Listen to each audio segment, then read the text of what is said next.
every aspect of the built environment.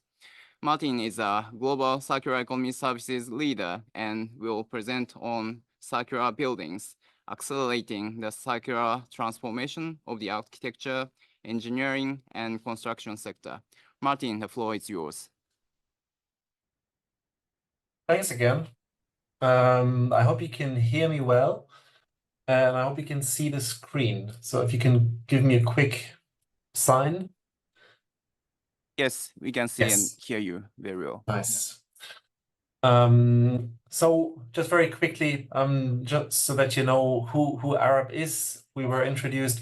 ARUP is a global collective of designers, consultants, and experts, pretty much engaged into all aspects of the built environment. So from planning, designing, and advising, everything that is almost physically around you. And we have a global footprint with almost 20,000 people meanwhile, and cover basically all regions. And we don't operate in isolation. We have strategic partners. So it was good to hear the presentation from Luca just now. WBCSD is one of our partners, as well as C40 or the Atomic Arthur Foundation. And when it comes to circularity, we understand that this is also something, this is a change that we cannot drive, or a transformation that we cannot drive in isolation. This will need a global alliance, and that's why it's also important to present that in such a forum that we have here. Now, focusing on the built environment, it took quite a while, to be honest, almost decades, for the world to understand that the built environment is really at the heart of achieving climate goals and the biodiversity agenda. We've been focusing a lot on plastics, on fashion, and on other sectors. And to some extent, we forgot the impact that the built environment actually has with respect to decarbonizing the entire sector and increasing resource productivity globally. And that's why this is really spot on that we are now focusing on such a sector. Because if we look at it now, if we look at how buildings, assets, and infrastructures are designed at the moment, they are not really sustainable, even though we claim it often. They still cause a lot of ecological losses. And we need to make that shift towards a really restorative and regenerative built environment that is actually producing ecological gains. And we believe that the principles of the circular economy can really unlock these effects, and so that we stay within the planetary boundaries. Now, if we look at policies, and they were mentioned in the previous pitch, yes, we had the Paris Agreement, we had the UN SDGs. In Europe, we had the Green Deal. But to be absolutely honest with you, all those instruments and laws and policies and directives and frameworks have not yet really unlocked real change on a national, municipal, and also city level. And that's why what we will see in the future is an increasing pressure on the sector and sectors.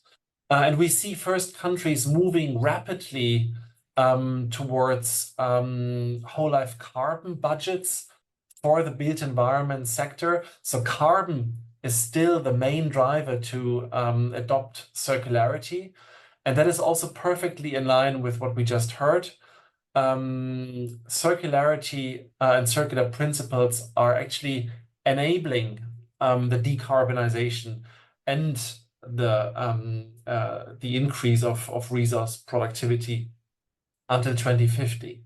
And that policy environment tightens. Yeah, there's much more pressure for all stakeholders to adopt circularity principles. Why? Because the global material emissions are literally exploding. So if you compare the figures from 1995 to 2015, and they have even increased further, the impact of built environment materials, iron, steel, aluminum, cement, plastics, wood, is significant. And that's why we see such a strong reaction at the moment, and also in the future, to address that. And I'm going to allude to what that implies also for global trade in a second. Why is that material and also the global flow of material so important? Because what many stakeholders underestimate is that some of the largest or some of the greenest buildings and assets and infrastructures that we see at the moment, they have released 70% of CO2 emissions after their first hour of operations in some cases. Yeah. So looking at a whole life of a building, for instance, 70% of carbon emissions is what we call the upfront emissions, the emissions that occur during the extraction of materials, the shipping, the logistics, the manufacturing of products. And that obviously all has trade implications, logistics implications. And that's why we will see an increasing pressure on decarbonizing those upfront emissions. You may have seen the Science-Based Targets Initiative that has produced clear pathways as to how the upfront embodied carbon can be reduced. And to put this into a geographic context, those targets that the Science-Based Targets Initiative have been producing are now step-by-step implemented country by country. The Netherlands are a real frontrunner. France, Sweden, the Scandinavian countries are following kind of rapidly. And we'll see those targets being implemented step by step also globally. In some cases sooner than later. And again, this is just kind of reinforcing the pressure that we currently see. And again, to put this into a bit of a perspective, for a sustainable building that we are currently designing and engineering, we have CO2 equivalents of 330 kilograms in the upfront embodied carbon. By 2040, we need to reduce that to 110. So we will need to kind of year by year reduce the carbon that is related to building materials. And we are convinced that circularity and the principles of the circular economy are the only practical mean to reduce that. So how can we close the gap? We could use less materials. We could substitute materials with renewables. But as discussed, we believe that we must start circulating materials. And this is being understood by policymakers, by practitioners, researchers, designers, engineers. This is pretty much common sense now. And this has significant implications on the way we trade global materials, we ship global materials, and we overall manage the material flows. There's going to be an increasing focus on the use of recycled materials. There's going to be an increasing focus on the urban mine. So every built city that we see at the moment has all those materials as a mine, the cement, the steel, the glass, the aluminum. How can we tap into that mine? How can we start trading those recycled materials and manage those flows more globally?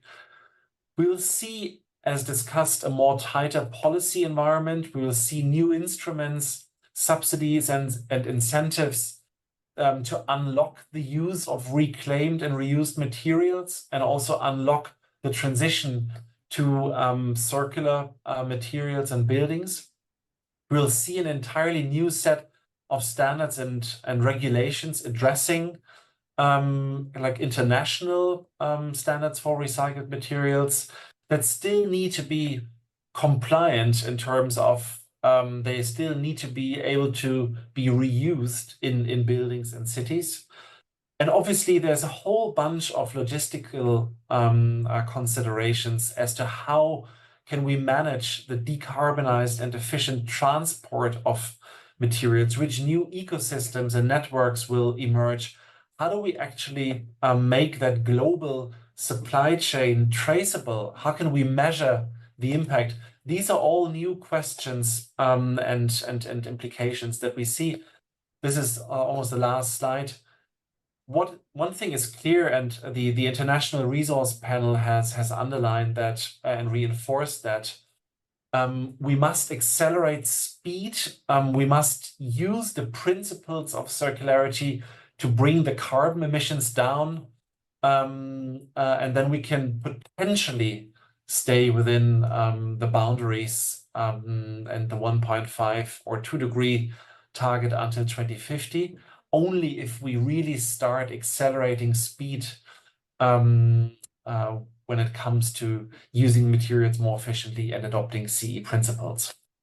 One last thing, if you want to familiarize yourself more with the principles of circularity in the built environment, I'd recommend you the Circular Buildings Toolkit that ARUP, together with the Ella MacArthur Foundation, developed. It's a free-to-access toolkit. You can just click on it in your browser. You can do it now if you want, just to get a feeling as to what the maturity is in different countries and regions, and how many case studies we already see that are emerging. And with that, I'm at the end. Again, thanks for inviting me. Happy to answer any questions if there are, and otherwise, good luck with your meeting. Thank you so much, Martin, for your presentation. Let me now open the floor for any questions or comments from the members to the presenters. The floor is yours.